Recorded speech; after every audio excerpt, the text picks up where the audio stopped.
No puedo hacer sharing de mi desktop porque no estoy autorizado.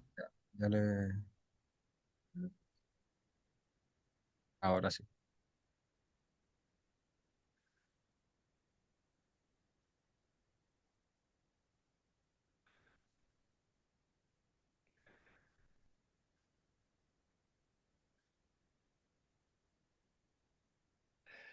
¿Están viendo la parte de mi PowerPoint? Sí, señor. Y está ahora en modo de presentación. Ahora sí. Bueno, como te comentaba hace un rato, mi idea es hablar un poco en la primera parte, la que puedes grabar, de cómo llegué a la posición que actualmente tengo, cuál fue un poco mi trayectoria a nivel profesional. Y después quiero ir un poco a la parte científica, presentándoles un poco del trabajo que nosotros hemos estado haciendo en los últimos años en el departamento. Y un poco la historia es una historia de cómo a veces el destino o la casualidad tiene un papel mayor en las cosas más importantes que lo que podría ser considerado un planeamiento estratégico. Y como todas las historias, en este caso tienen un principio y el principio no es particular. Esta historia está hablando un poco de lo que yo hice trabajando con pacientes y en el área de microbiología diagnóstica, como luego me moví a la parte de patogenicidad. Como luego fui recalando en la parte de adyuvantes y vacunas, y obviamente cómo el destino o la casualidad han tenido un rol a veces incluso preponderante, más allá de lo que pudiese haber imaginado o planeado. Y la historia comienza en el 27 de febrero del 59. No es muy glamorosa, en la ciudad de Rosario, donde yo nací. Y esta ciudad está al lado de un río con mucha agua y el agua siempre me gustó desde que era muy pequeño. Y hice mis estudios de escuela primaria, de escuela secundaria. La escuela secundaria hice perito mercantil, no porque no tuviera claro que quería ir a la parte biológica o biomédica, sino porque teniendo un título de perito mercantil me permitía acceder sin ningún tipo de equivalencias a prácticamente todas las carreras universitarias. Y si bien yo siempre, desde que recuerde, tuve la idea de estudiar medicina, en realidad uno no sabe lo que le puede pasar. Entonces fue un poco planearlo mis estudios de secundario, de modo tal de que si por cuestiones de vida o por cambio de intereses decidía que medicina no era mi camino, al menos la parte inicial no fuera tan dura o tan complicada. Estudié medicina en la Universidad Nacional de Rosario del 76 al 81. Fue un periodo muy particular porque un un par de días antes de lo que tendría que haber sido el comienzo de nuestros estudios universitarios, vino el golpe de Estado, que por un lado fue negativo, pero por otro lado fue positivo en el sentido de que se volvieron a estructurar en forma muy astringentes todos los programas de estudio. Mucha gente no lo conoce, esos antecedentes, pero por muchos años, cuando había avisos para reclutar personal, se decía específicamente que no querían personal graduado entre año tal y tal, y que fueron los años precedentes a cuando yo comencé los estudios universitarios, porque obviamente el sistema se había relajado mucho. A veces venían los estudiantes con la lista del centro de estudiantes y se la ponían delante a los profesores y la tenían que firmar sin ningún tipo de exámenes. Obviamente fue muy difícil al comienzo porque había mucha gente que estaba estudiando con condiciones muy poco astringentes, y nosotros ingresamos 1100 a medicina. Era básicamente una cosa absurda del grupo inicial, incluyendo los que después estaban dentro de los 6 años de medicina, pero con retraso y se fueron quedando, nos recibimos algo así como 150 en mi camada y del grupo original habría habido, no sé, 70, 75. O sea que fue básicamente un filtro. Luego de recibirme, tuve que hacer el servicio militar, no había opción. Lo hice como subteniente médico, la alternativa era un año en un penal militar, eh, que fue una experiencia interesante desde el punto de vista humano, porque básicamente era el único médico que estaba a cargo de personal civil, de personal militar, cuerpo de oficiales, suboficiales y soldados, y el trabajo no me faltaba. Eh, pero yo lo viví como una pérdida de tiempo espantosa porque quería comenzar a trabajar y bueno, tenía que hacer este año neto de servicio militar. Y luego comencé con mi especialización en microbiología médica, trabajando también en la parte de enfermedades infecciosas. Y en ese momento, mi primer mentor fue Osvaldo Molteni. Osvaldo Molteni era el profesor de microbiología en la Facultad de Medicina de Rosario, una persona brillante. Y con él aprendí lo que era trabajo de laboratorio, lo que era un trabajo científico, lo que era un trabajo a la interfase entre la parte diagnóstica y la parte infecciosa. Interesante, Osvaldo era un bioquímico, no era un médico. Falleció, pero siempre lo recuerdo con infinito cariño por la forma en que él me ayudó a entrar en este mundo. El problema fue que cuando llegó el año 87 estaba aburrido. Era un poco hombre de consulta, pues yo había comenzado a trabajar en el área antes de recibirme, 3 o 4 años antes. Estaba en un laboratorio privado que más o menos cubría el 75% de la microbiología de una ciudad de 1 millón de habitantes, 1 millón, 1.200.000 habitantes. O sea que veía todo lo que se podía ver a nivel de microbiología diagnóstico en el pregrado. Y sentía que tenía que aprender. Entonces, era un poco ese deseo de aprender algo distinto. Por otro lado, en Argentina el trabajo de laboratorio normalmente está hecho por bioquímicos. Bioquímica es o era una carrera en la cual por 6 años se apuntaba a formar a un investigador en el área biomédica. Y siempre decían que los médicos eran muy malos haciendo investigación, porque en realidad no la hacían, y que los que eran realmente buenos eran los bioquímicos.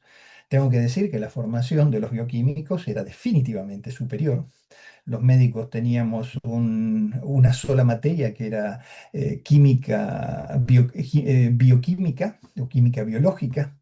Los, los bioquímicos tenían química orgánica uno 2 y 3, química inorgánica uno 2 y 3, orgánica uno 2 y 3, físico-química uno, físico-química 2. O sea, era una carrera que realmente apuntaba a formar a un investigador de punta, que es un poco frustrante cuando alguien termina trabajando en una farmacia o haciendo estudios clínicos en un laboratorio donde actualmente prácticamente todo lo hacen las máquinas. Pero bueno, la realidad concreta eran definitivamente mejores. Y bueno, yo quise, por un lado, hacer una experiencia de vida en la parte de investigación como un challenge. Quería también hacer un break y decidir cómo podía encaminarme en mi vida profesional de una manera que fuera más satisfactoria en ese momento que estaba un poco aburrido. Y quería encontrar mis raíces. Y mi familia, bueno, el 50% tiene un origen español, el 50% tiene un origen italiano. Yo tenía también la ciudadanía italiana. Entonces conseguí una beca que me lo ofreció el gobierno italiano para un ciudadano italiano viviendo en el exterior para hacer un año en Italia. Y fue lo que me moví a la ciudad de Génova, donde había también agua. El, Génova es una ciudad muy especial, tiene el centro histórico más grande de Europa y tiene algunas cosas curiosas. Esta es una de las puertas al centro histórico y paradojalmente la gente dice que esa casa era la casa de Cristóbal Colón.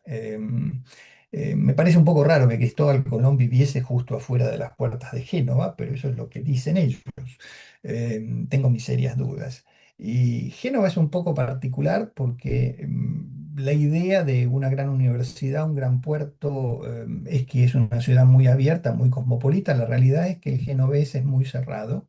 En italiano se dice i genovesi sono chiusi, incluso no solamente para gente que venga de otros países, para gente que venga de otros lugares de Italia. Entonces, no fue tan fácil integrarme en ese momento en Italia, sobre todo porque el italiano formal yo lo aprendí en Italia. En mi familia se hablaba piemontese cuando era yo pequeño y en el interín ya me lo había olvidado todo. En Génova tuve una beca por un año, pero después me fui quedando por distintas razones. Primero que encontré a mi segunda mentora, o mi segundo mentor, que fue Carla Pruzzo, que era una persona exquisita, una investigadora sumamente brillante. Y con Carla aprendí a hacer investigación. Ella tiene una muy buena formación, había estado también en Estados Unidos, eh, en el laboratorio de June Scott, haciendo la parte de biología molecular en estreptococos.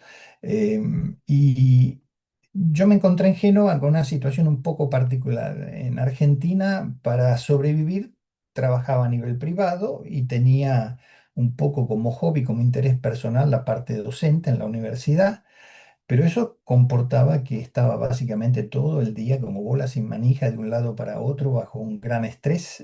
La parte positiva es que era muy delgado en ese tiempo. En Génova estaba sentado todo el día en un laboratorio trabajando y me rendía mucho, aparte me gustaba, me interesó, encontré a través de esa beca y del trabajo con Carla, descubrí el amor por la investigación. Fue una decisión de irme quedando que, bueno, cuando decidí extender de un año a un segundo año la beca, no fue fácil, pero después fue básicamente simple, porque había encontrado un poco, al menos, el inicio de mi camino. Eh, También fue una decisión que retrospectivamente no me puedo arrepentir desde el punto de vista que mucha gente se encontró en una situación muy similar porque tuvo que emigrar de su país por razones económicas, por razones políticas.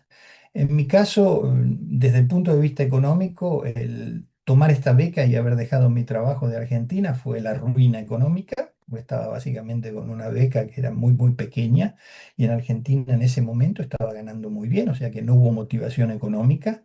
Yo era muy joven para haber estado envuelto en los problemas políticos que resultó en el éxodo de muchos argentinos, o sea que no hubo ningún tipo de problema político que motivara a que me fuese a vivir al exterior, fue simplemente que me encontré a gusto trabajando y me gustó el estilo de vida europeo. No tenía nada que ver con ganar más dinero o encontrar una situación que me permitiese sobrevivir en condiciones de persecución. Lo que sí no fue fácil, porque si uno se queda en Europa, hay cosas que no siempre funcionan muy bien. Por ejemplo, no había acuerdos para reconocer en forma cruzada los títulos entre Italia y Argentina. O sea que tuve que presentar todos los programas analíticos, todas las traducciones, una cosa burocrática enorme. Y en realidad tuve que hacer nuevos exámenes, a pesar que en algunos casos tenía más materias o más experiencia, porque, por ejemplo, medicina legal es distinta, los calendarios de vacunación son distintos, lo que hace que higiene y pediatría hay que hacerlo de nuevo. Hay una ley, o había en ese momento una ley de aborto, por lo cual también la parte de ginecología y obstetricia había que hacerla. O sea, tuve que hacer varios exámenes y en Italia había lo que no existía en Argentina, que es el examen de estado, que la mayor parte de los países de Europa lo tienen. Uno termina la universidad, pero después tiene que hacer un examen para habilitarse para la práctica. Y a mí me interesaba porque no sabía a mediano o largo plazo si iba a haber plazas de trabajo en la universidad o hospitalario, entonces es importante tener la habilitación. Así que hice también mi examen de estado. Y como quería hacer investigación, es obvio que tenía que tener, aparte de, porque hice una verdadera laurea en medicina y cirugía con una tesis, o sea que tenía una tesis de médica, pero para hacer investigación era recomendado tener un PhD hecho a nivel experimental. Entonces me enrolé en un programa de doctorado de 4 años y hice mi PhD. O sea que más o menos tuve que comenzar desde cero o desde mitad de camino en algunas cosas para ponerme en condiciones de poder acceder a puestos universitarios o de investigación. Y el área en la que estuve trabajando fue el área de patogenicidad microbiana, en la parte de bacteroides, en la parte de estafilococos. Ese fue el momento en que, cuando yo estaba trabajando en Génova, comenzó toda la parte de biología molecular, había salido el premio Nobel por la PCR, se comenzaban a implementar técnicas de PCR a nivel de diagnóstico, a nivel de investigación con distintos propósitos. Y entonces quise formarme como parte de mi currículum en la parte de biología molecular, que en ese momento era más o menos nueva. Y estuve un poco eh, pensando qué era lo que podía hacer y en ese momento contacté a distinta gente. Y una de las personas que contacté el primer año que yo estuve en Génova, Carla Prus, había hecho con un chileno que vivía en Estados Unidos, Felipe Cabello, que vivía en New York. Habían organizado un workshop de la NATO, que venía financiado de la NATO, que era para bacteria, complemento y la célula fagocítica, en un lugar muy lindo, Maratea, que queda cerca de Nápoles, entre Nápoles y Roma, y como pueden ver, cerca de Maratea hay también una zona de templos griegos en Pestum, que están básicamente embebidos en la naturaleza. Es un lugar hermosísimo. Y ahí hice mi contacto con Kenneth Timis. Fue una de las personas que contacté para aprender la parte de biología molecular. Él era profesor en la Facultad de Ginebra, un inglés que había estado trabajando en Max Planck en Alemania y después se había ido como profesor a Suiza. Y también contacté otro par de personas, a Vichy, que en ese momento era uno de los editores de Infection and Immunity, pero después supe que estaba con una enfermedad terminal y a pesar de que me había dicho que podía ir a sus laboratorios en Estados Unidos, decidí no seguir con esta eh, chance. Después estaba June Scott, que había sido la mentora de mi jefa en Estados Unidos, pero bueno, me dijeron que bueno, no era la persona más fácil de llevar en el laboratorio, entonces me lo pensé un poco mejor.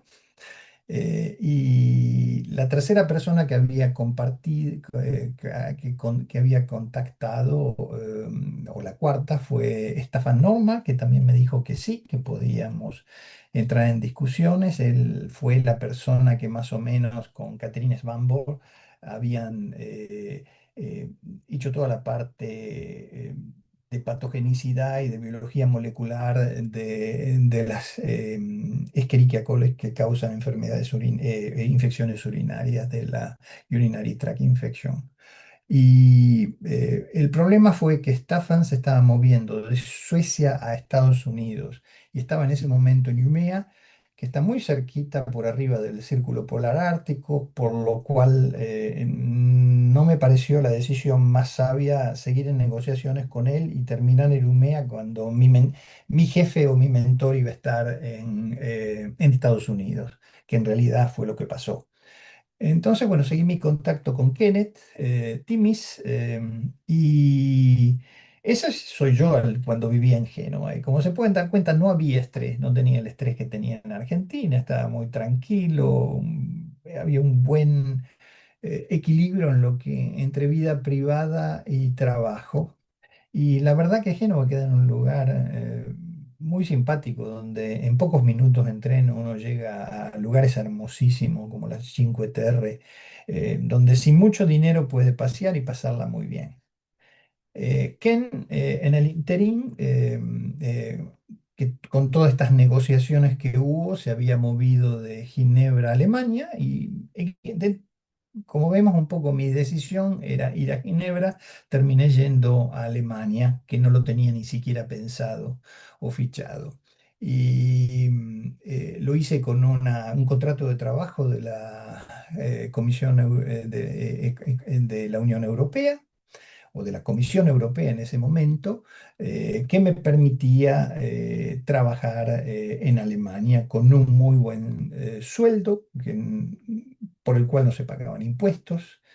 Y básicamente estuve trabajando del 89 al 91 en el laboratorio de Bordetela con Ken, que fue mi gran mentor a nivel investigación. Y aparte fue el que me enseñó a escribir propuestas de gran, a hacer trabajo como editor o revisor de trabajos científicos.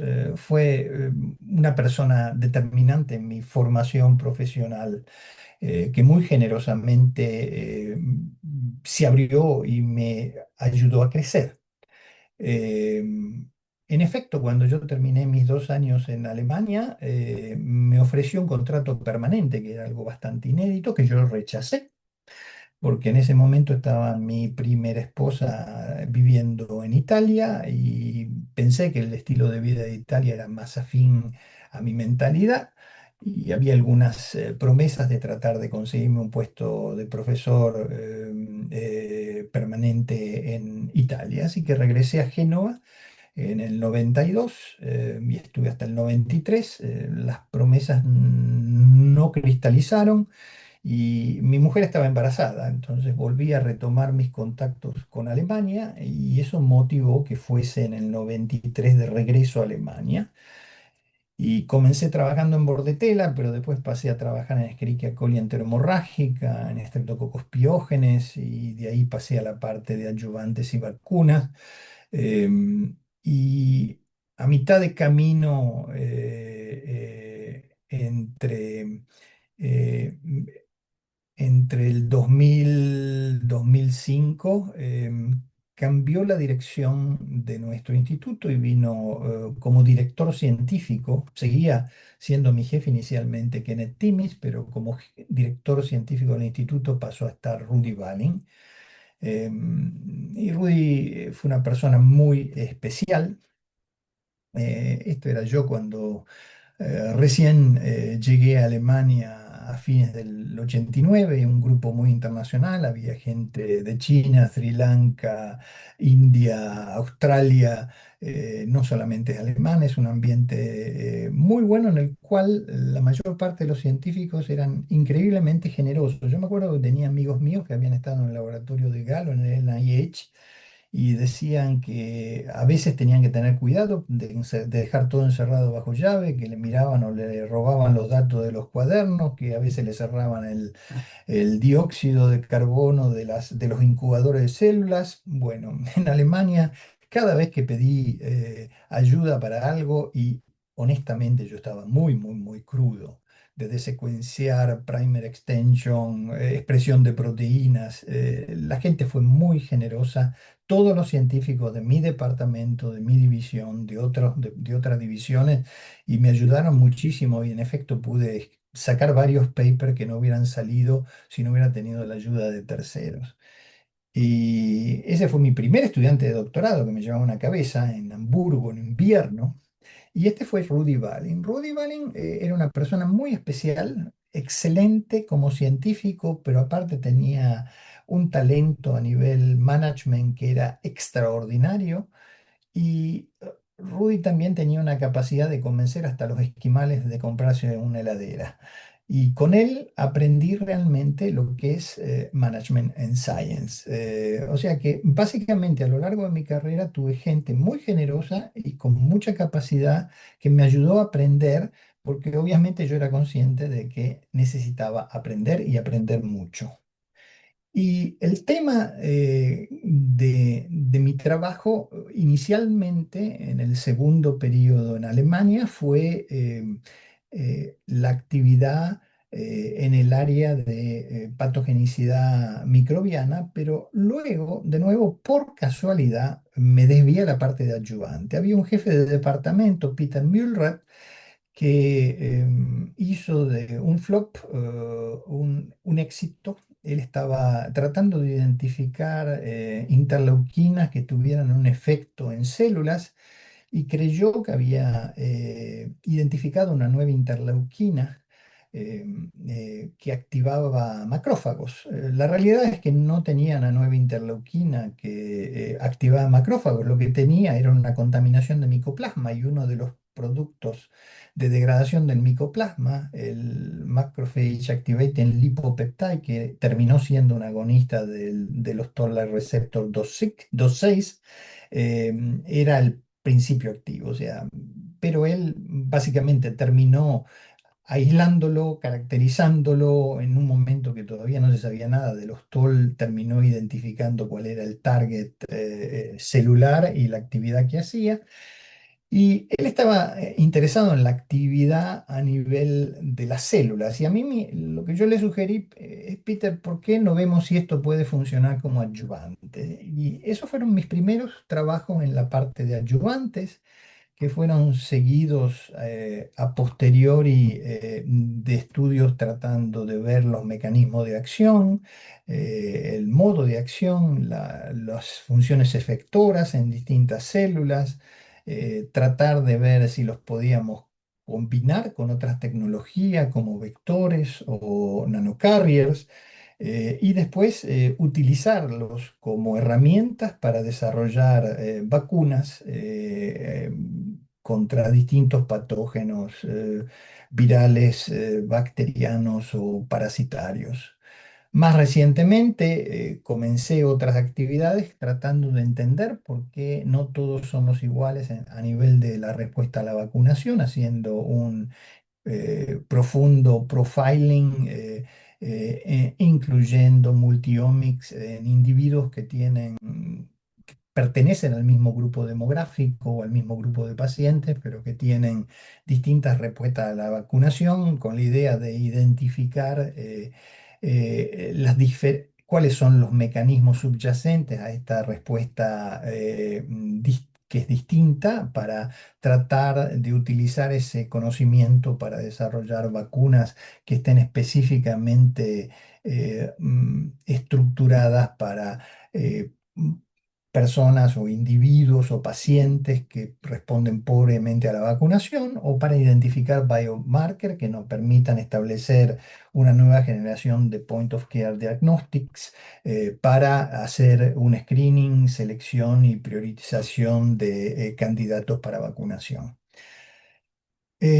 ¿Cuáles son las lecciones que he aprendido o algunas de las lecciones que he aprendido que pienso que son importantes para las nuevas generaciones? Primero es que uno tiene que tener una idea clara de cuáles son sus objetivos. Y a ese nivel uno tiene que considerar diferentes aspectos. Bueno, uno podría hacer una decisión puramente profesional.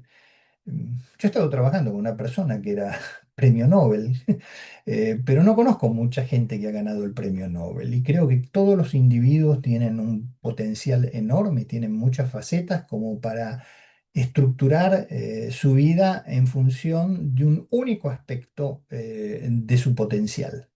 Es para mí un atajo para estar extremadamente frustrado porque no siempre o nadie me garantiza que voy a tener éxito en lo que me proponga.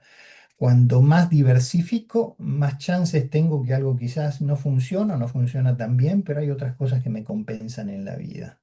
Y aparte es importante saber dónde está el equilibrio desde el punto de vista de lo que quiero a nivel profesional, lo que quiero a nivel personal, el tipo de compromisos que puedo tener a nivel familiar.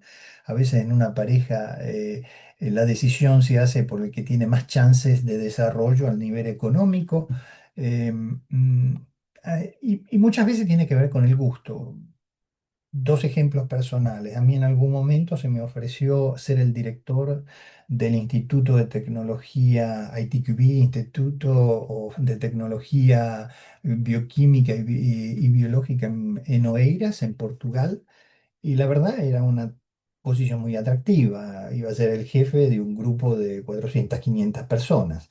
Pero la realidad concreta es que iba a ser solamente un administrador y en ese momento de mi vida para mí era importante todavía tener un rol activo en investigación.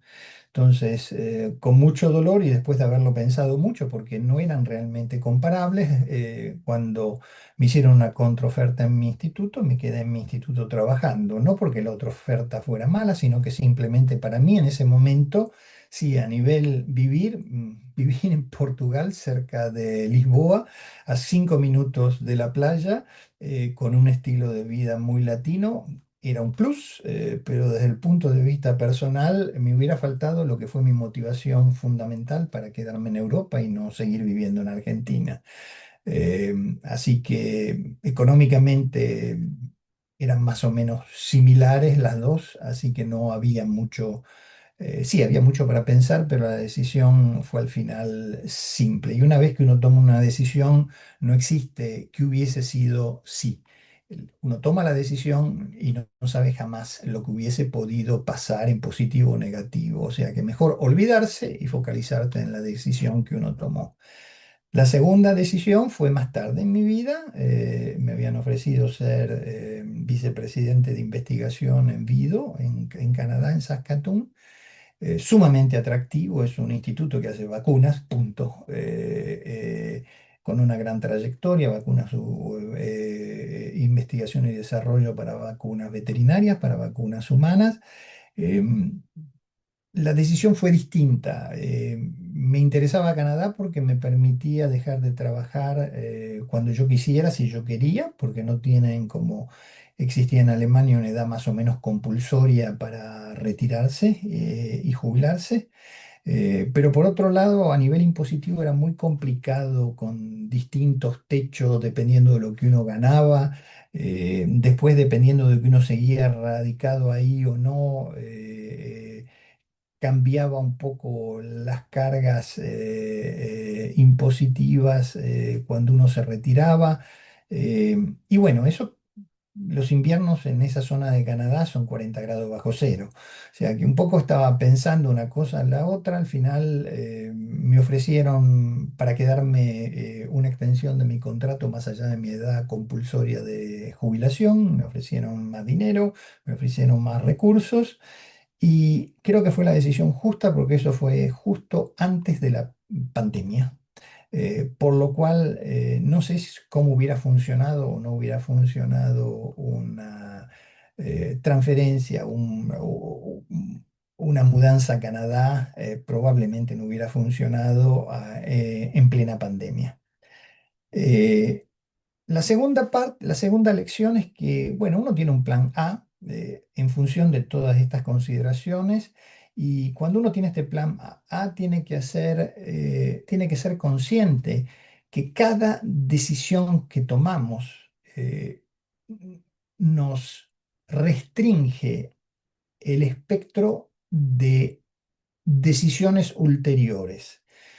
Al principio podemos ir en cualquier dirección, podemos ir a una empresa, podemos quedarnos en la universidad, podemos hacer un desarrollo en un instituto de investigación, podemos hacer muchas cosas, podemos utilizar como plataforma nuestro conocimiento para proyectarnos en la parte de management. Cuando tomo una decisión, comienzo a definir un perfil y actualmente lo que se valora es un perfil que es lineal y que va en una forma muy profunda y de excelencia. O sea, no se valora tanto un generalista, sino un especialista. Entonces, cada decisión que yo tomo me va a reducir, no necesariamente a eliminar, pero en algunos casos incluso eliminar las posibilidades de refocalizarme y tratar de reinventarme en otro plano. Y obviamente si tengo un objetivo, yo lo que tengo que hacer es un planeamiento retrógrado porque hay elementos que son instrumentales para ponerme en una mejor posición para capitalizar mi situación actual para obtener mi objetivo final. Entonces, no solamente tengo que saber a dónde quiero ir, sino que tengo que saber cuáles son los puntos intermedios que me permitirían acceder a ese objetivo a mediano o largo plazo. La otra lección es que, bueno, hay un plan A, pero yo tengo que tener un plan B, tengo que tener un plan C, tengo que tener un plan D, porque no necesariamente el plan A va a funcionar o va a funcionar en una forma exitosa. Que al final me desarrolle con mi plan B o C no significa que me conformé con algo de menor calidad. Significa simplemente que fue otro el plan que cristalizó. Todos mis planes A, B y C o los que desarrolle como alternativa cuando estoy tomando inicialmente decisiones o estoy tratando de encontrar un camino, son opciones válidas. Y honestamente en mi vida conozco a mucha gente que ha sido más exitosa con su plan B o su plan C que con el plan inicial que tenían. A veces es una cuestión de casualidad, destino, otras veces es una cuestión de oportunismo. Obviamente, estas son situaciones dinámicas, o sea que hay que hacer un análisis continuo y redefinir prioridades de acuerdo a información o elementos que se vayan modificando o agregado en el tiempo. La otra cosa es que si yo me voy a un lugar donde soy sapo de otro pozo, que es por ejemplo lo que a mí me pasó estando en Italia, estando en Alemania, tengo que analizar cuáles son las reglas de juego. En todos los países hay reglas y hay también reglas que no están escritas que tengo que entender si quiero minimizar mi esfuerzo y quiero maximizar lo que obtengo. A ese nivel, como lo dije antes, muchas veces es importante tener mentores que saben cómo la cosa funciona y que pueden ayudarme dándome tips o catalizando cierto tipo de procesos. Y no es algo trivial. Por ejemplo, en Alemania en este momento la selección de científicos jóvenes se desarrolla muy tempranamente y en función a caracteres de excelencia que tienen que ver con índices, impact factor, citation index, etcétera, etcétera. No tiene nada que ver si yo considero que esa es la forma más eficiente o la más correcta. Estamos discutiendo desde hace literalmente décadas que los impact factor miden cosas que no necesariamente tienen que ver con la excelencia de la producción científica de un individuo y que fueron estructurados para comparar revistas. Sin embargo, se siguen utilizando. Citation, la gente me puede citar para decir genial o me puede citar para decir esto es un fake o es una porquería. Las impact factors no se redibujan por paper que han sido considerados que eran un fraude y han sido retractados. Pero la elección se sigue haciendo de esa manera. Muchas veces haciéndolo de esa manera y tan temprana, yo no sé si un individuo es realmente productivo o si ese individuo tuvo suerte y estuvo en el lugar justo en el momento justo. No veo una linealidad de productividad independientemente de quién es el jefe, cuál es el tema y dónde está el laboratorio. Pero esto se hace así. Entonces, es claro que si yo llego con una cierta edad a Alemania, no voy a conseguir nunca una permanent position porque las permanent position no existen prácticamente más y se la dan solamente a los individuos que tienen una professorship o un junior research group con un nivel muy inicial. La otra cosa que es importante es la estructura legal. Por ejemplo, en Alemania hay algo que se llama Hochschulrahmengesetz. Eso es una ley marco de instituciones universitarias que inicialmente funcionaba de una manera y luego hubo una revisión y después de la revisión da aproximadamente 12 años en el sistema para que una persona tenga contratos temporarios. Después de 12 años en el sistema, incluyendo el periodo del doctorado, y lo que pasó después, o sea, si trabajó en un gran instituto de investigación, o en una universidad, o en un Max Planck, o en un Leibniz Center, cuando llega la mágica suma de 12 años, no puede tener un contrato a tiempo determinado, al menos de que haya una causa. Y la causa es, por ejemplo, que viene pagado con la plata de un grant y el grant tiene una vida determinada. Ahora, ¿qué es lo que ocurre? Si esa persona demuestra que lo que está haciendo va más allá de su descripción de trabajo, puede hacerle un proceso a la institución y la institución le tiene que dar una posición permanente. Eso es un riesgo enorme que muchas universidades no quieren absorber, lo que significa que cuando alguien llega a esos 12 años y se cuenta todo lo que uno hace dentro del sistema, hay cierto tipo de instituciones que no quieren dar un contrato a tiempo determinado, aun si viene financiado de esa manera, al menos 51% de un third party funding.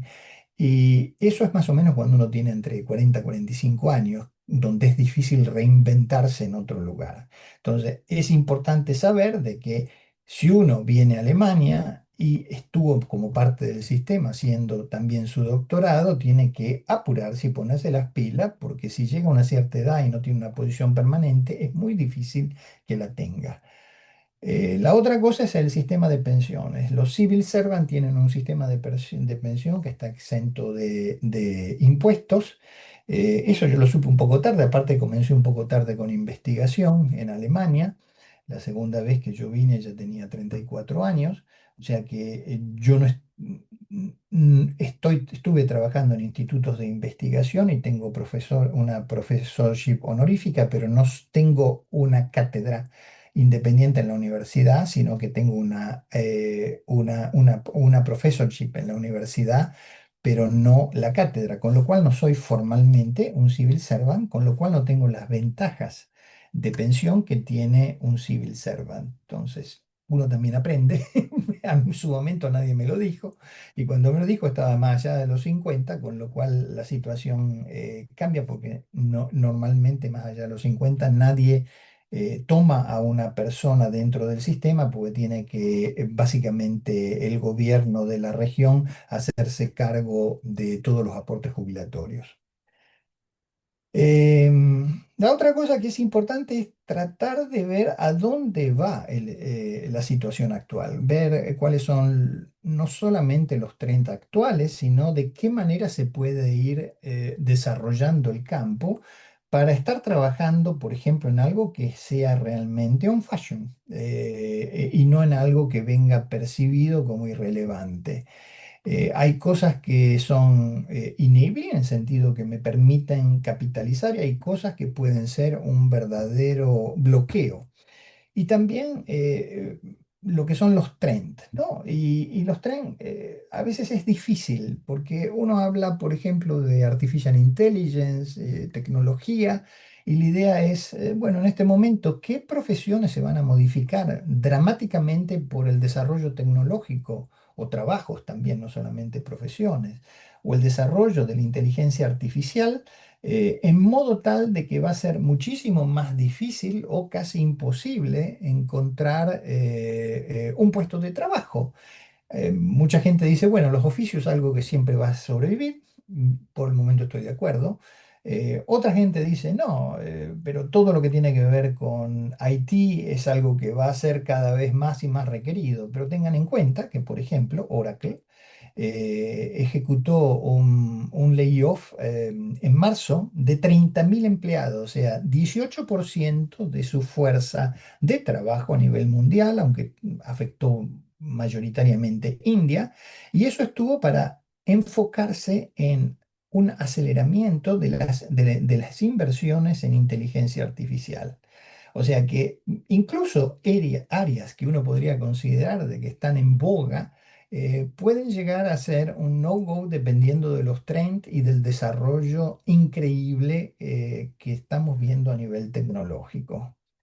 La otra cosa es que uno tiene que tener en cuenta lo que es un poco la casualidad, el destino y el oportunismo. Alguien me dijo una vez, lo excelente te lo ofrecen, lo bueno lo negociás, lo malo regular es a lo que vos simplemente te presentás por cuenta tuya. Y a lo largo de mi vida he llegado a la conclusión de que eso es real al 100%. Las cosas que realmente son excelentes, son las que te ofrecen en función de tu capital. Y tu capital es la experiencia que maduraste y también la network que uno tiene a nivel científico. Medicina clínica es un poco distinta, pero en la parte de investigación, mi network es la que me permite acceder a propuestas de subsidios importantes.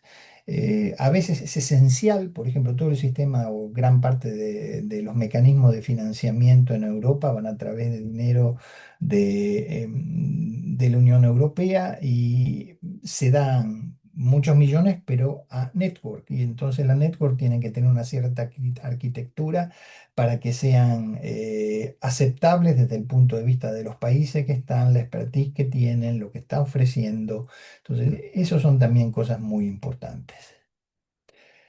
Ahora, quizás tenemos que dejar de grabar.